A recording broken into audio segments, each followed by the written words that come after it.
श्री स्वामी समर्थ. एक दिवसाचा पांडुरंग. सुंदर कथा. पंढरपूर येथील पांडुरंगाच्या मंदिरात गोपाल नावाचा भक्त नियमितपणे झाडाची सेवा करत होता. तेव्हा त्याच्या मनात विचार आला की विटेवर उभे राहून रोज हजारो लोकांना दर्शन देत पांडुरंगाचे पाय दुखत असतील. म्हणून एक दिवस त्याने पांडुरंगाला विचारले, देवा, तू आमच्यासाठी सतत उभा राहतोस, तुझे पाय दुखत असतील तेव्हा आज विश्रांती घे. मी तुझ्या जागी उभे राहण्याची सेवा करेन.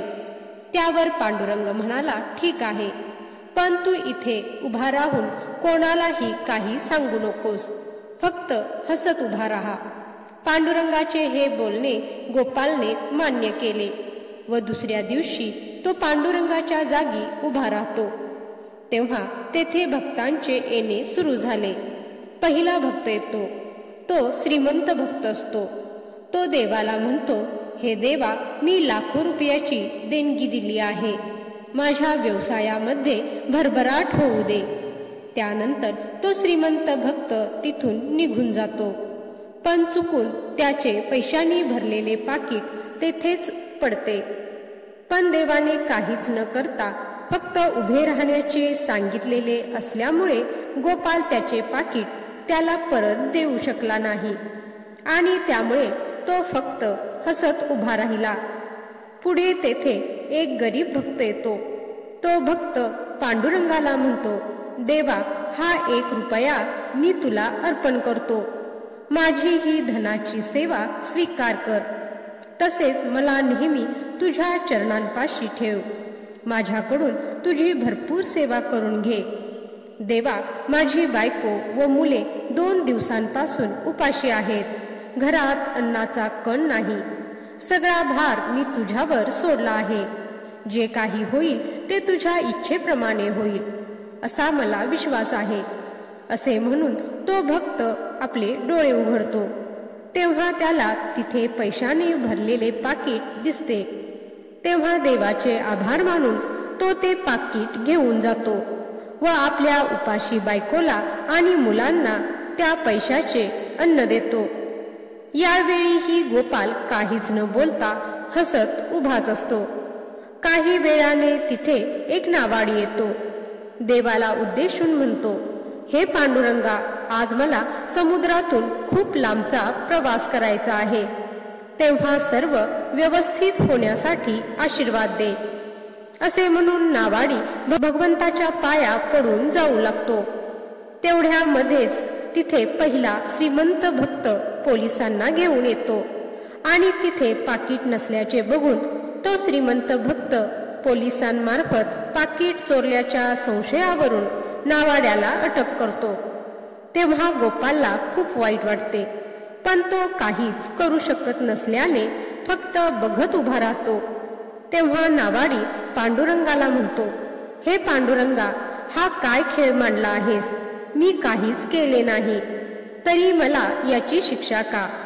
हे ऐकून गोपालचे हृदय गहिवरते.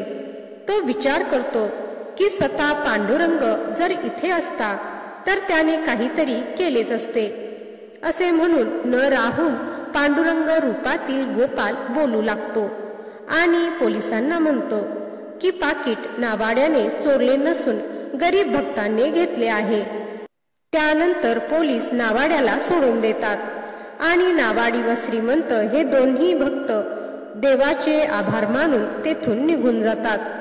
रात्री पांडुरंग मंदिरात येतो व गोपालला विचारतो, कसा होता दिवस?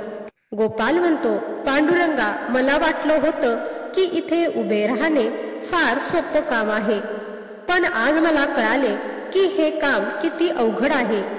यावरून कळते की तुला देव असंच म्हटलं जात नाही. पण देवा, मी आज एक चांगलं काम केलं आहे. असं म्हणून तो सर्व हकीकत पांडुरंगाला सांगतो. पांडुरंग निराश होऊन त्याला म्हणतो, शेवटी तू माझ्या आज्ञेचा भंग केलासच. तुला मी सांगितले होते की तू कोणालाही काहीही बोलू नको, पण तू ऐकले नाहीस. तुझा माझ्यावर विश्वासच नाही. तुला काय वाटते की मी भक्तांच्या हृदयातील भावना ओळखू शकत नाही. गोपाल खाली मान घालून उभा राहतो.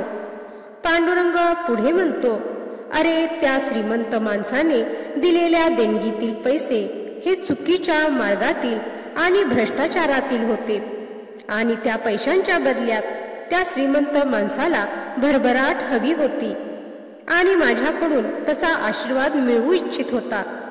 त्यामुळे मला त्याचे पाकीट हरवण्याचा खेळ करावा लागला, जेणेकरून ते पैसे चांगल्या मार्गाने वापरून त्याच्या पदरातील पापाचा साठा कमी होणार होता.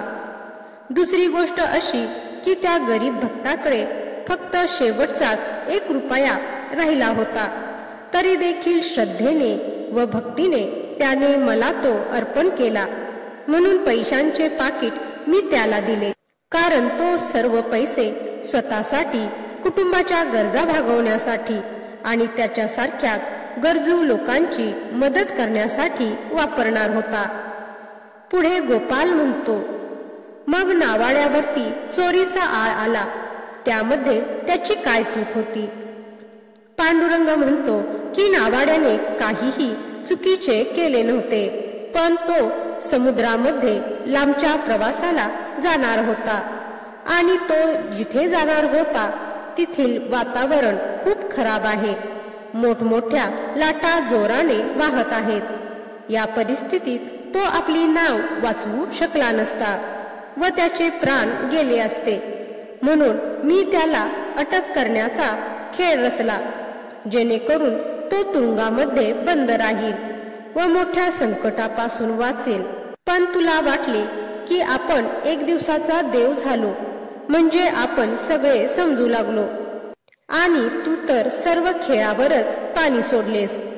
गोपालला समजून चुकले की देव हा फक्त विटेवर उभे राहिल्याने होत नसतो, त्यामध्ये देवाच्या लीलाही समाविष्ट असतात. आपण मनुष्य म्हणून फक्त डोळ्यांसमोर घडणाऱ्या गोष्टींना महत्त्व देतो. देवाने मनुष्यासाठी रचलेले खेळ हे त्याच्या भल्यासाठीच असतात, पण मनुष्य आपल्या कर्माने त्यावर पाणी सोडतो. तात्पर्य असेच आहे की देव जे काही करत आहे ते आपल्या चांगल्यासाठीच करत आहे. फक्त आपण देवावर विश्वास ठेवला पाहिजे आणि संयम बाळगला पाहिजे. आपले सर्व चांगलेच होणार. तर आजचा हा व्हिडिओ तुम्हाला कसा वाटला ते कमेंटमध्ये नक्की कळवा. व्हिडिओ आवडला असेल तर व्हिडिओला लाईक करा, शेअर करा आणि माझ्या चॅनलवरती नवीन असाल तर चॅनलला सबस्क्राईब करा. व्हिडिओ शेवटपर्यंत पाहिल्याबद्दल धन्यवाद. जय श्री स्वामी समर्थ. जय श्री हरी विठ्ठल.